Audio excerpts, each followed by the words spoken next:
Assalamu alaikum warahmatullahi wabarakatuh. Dear friends and students, welcome to our page Al Habib GPM Gund Jahangir. Today we are going to discuss the SST of class 3rd, chapter number 2, the earth, how it looks. Let us start. Start with the globe. What is a globe? Globe जो है ये किसे कहते हैं? Globe model of the earth, जिसे हम जमीन की हूबहू शक्ल, जैसे जमीन गोल है, it is round in shape, जमीन गोल है, ये एक बाल की मानद है, और जो ग्लोब है ये globe model of the earth कहलाता है।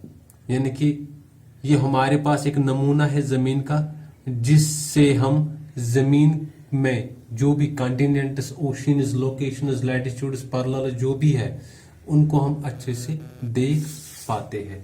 तो उसके बाद जब ग्लोब की बात करते हैं हम, ग्लोब जमीन की तरह हमें एक साइड ही दिखती है, पूरी जमीन एक नजर में हमें नहीं दिखती है।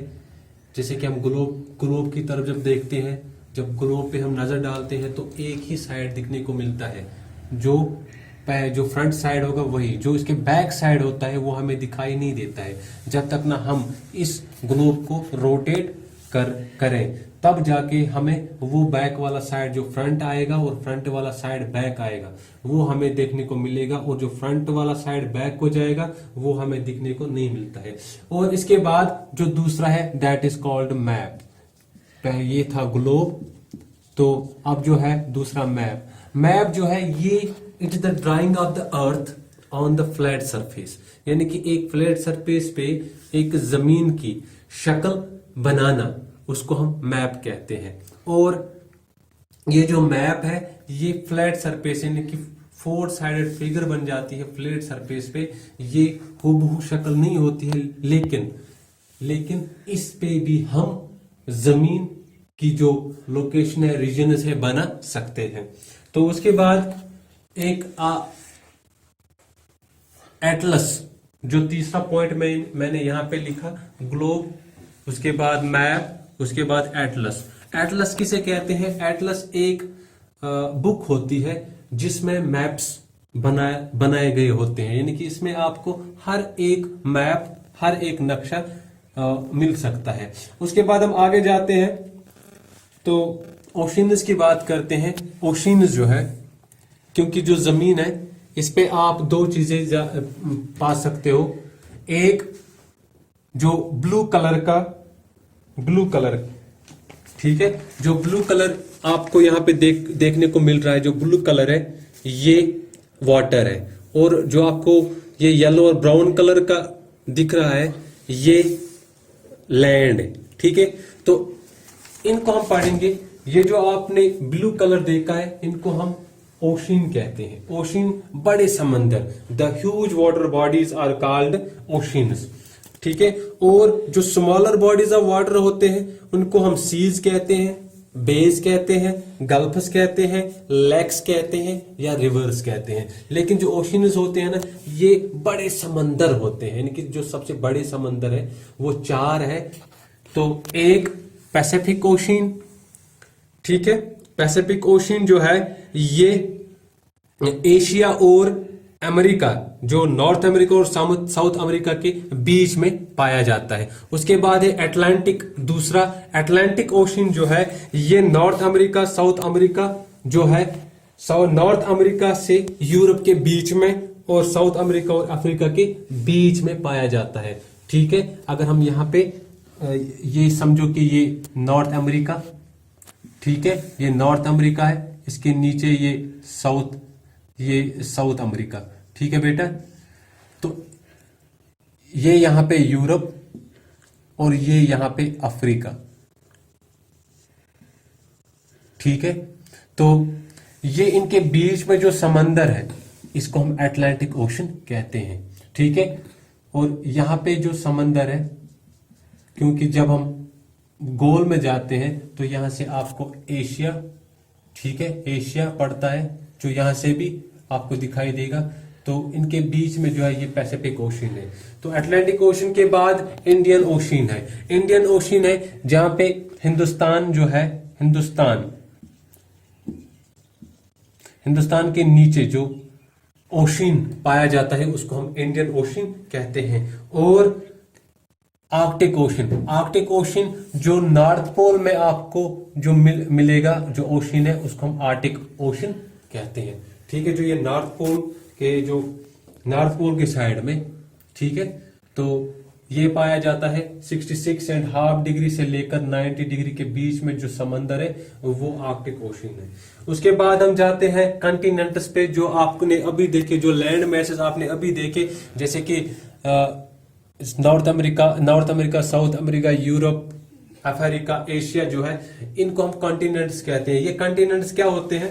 कॉन्टिनेंट्स जो है these are the large masses of land, ये जमीन के बड़े टुकड़े, the large masses of land on the earth are called continents. जो जमीन है, जो बड़ी मिकदार में जहां पे आपको जमीन मिलती है उसको हम कॉन्टिनेंट्स कहते हैं। ये जमीन के बड़े जखायर जो है उनको हम कॉन्टिनेंट्स कहते हैं। तो दुनिया में 7 कॉन्टिनेंट्स हैं।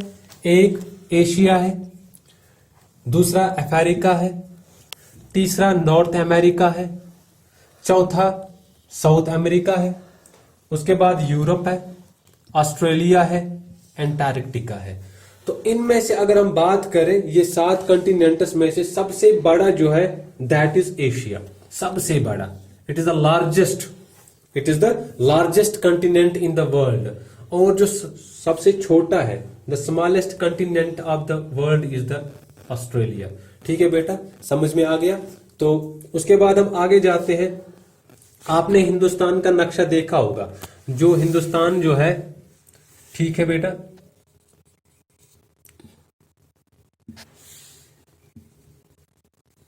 हिंदुस्तान का नक्शा आपने देखा होगा, ये जो, ठीक है, तो यहां पे आपको बांग्लादेश नजर आएगा, यहां पे आपको पाकिस्तान नजर आएगा, यहां पे आपको नेपाल नजर आएगा, यहां से आपको श्रीलंका नजर आएगा, और यहां पे आपको भूटान नजर आएगा।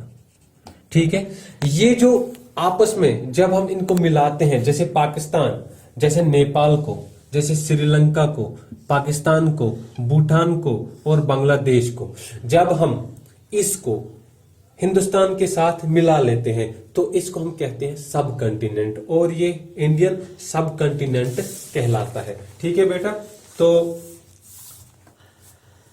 उसके बाद हम डायरेक्शंस पे जाते हैं, क्योंकि डायरेक्शन जो है, ठीक है, तो डायरेक्शंस के लिए जो सैलानी लोग होते हैं, सेलर्स जिनको हम कहते हैं, वो एक आला यूज करते हैं, एक डिवाइस यूज करते हैं, that is called compass. And the compass is used, compass से device used to locate the directions in the sea. ये एक ऐसा आला होता है जिससे वो सैलानी, जो सेलर्स हैं समंदर में, वो डायरेक्शंस लोकेट कर लेते हैं। डायरेक्शंस की बात करते हैं तो डायरेक्शन 4 किस्म की होती है। एक ईस्ट, दूसरा वेस्ट, तीसरा नॉर्थ और चौथा साउथ। ठीक है, तो उसके बाद इनके बीच में भी कुछ डायरेक्शंस आते हैं, जैसे नॉर्थ और ईस्ट के बीच में ये वाला पोर्शन जो है इसको हम नॉर्थ ईस्ट कहते हैं। साउथ और ईस्ट के बीच में जो ये वाला पोर्शन है, ठीक है बेटा, तो इसको हम साउथ ईस्ट कहते हैं। इस तरह से नॉर्थ और वेस्ट के बीच में ये वाला पोर्शन जो आता है इसको हम नॉर्थ वेस्ट कहते हैं। और इसी तरह से साउथ से लेकर वेस्ट तक जो बीच में जो एरिया आता है उसको साउथ वेस्ट कहते हैं। और इनको हम सब डायरेक्शंस कहते हैं। क्या कहते हैं? सब डायरेक्शंस। जो मेन डायरेक्शंस है वो 4 है, इनको हम डायरेक्शंस कहते हैं। लेकिन इनके बीच में जो डायरेक्शंस होती है, 4 डायरेक्शन और है, इनको हम सब डायरेक्शंस कहते हैं। तो उम्मीद है कि आपने आज का जो टॉपिक है the earth how it looks, इसमें आपने ग्लोब पढ़ा, मैप्स पढ़ा, कॉन्टिनेंट्स, ओशंस पढ़े, कंपास पढ़ा, डायरेक्शन पढ़ी। तो उम्मीद करते हैं कि आपको अच्छे से ये समझ आ गया होगा। तो आपके स्टैंडर्ड के हिसाब से हम पढ़ा रहे हैं और कम समय में आप तक ये लेक्चर पहुंचा रहे हैं। तो हमें दीजिए नए वीडियो तक इजाजत। अल्लाह हाफिज।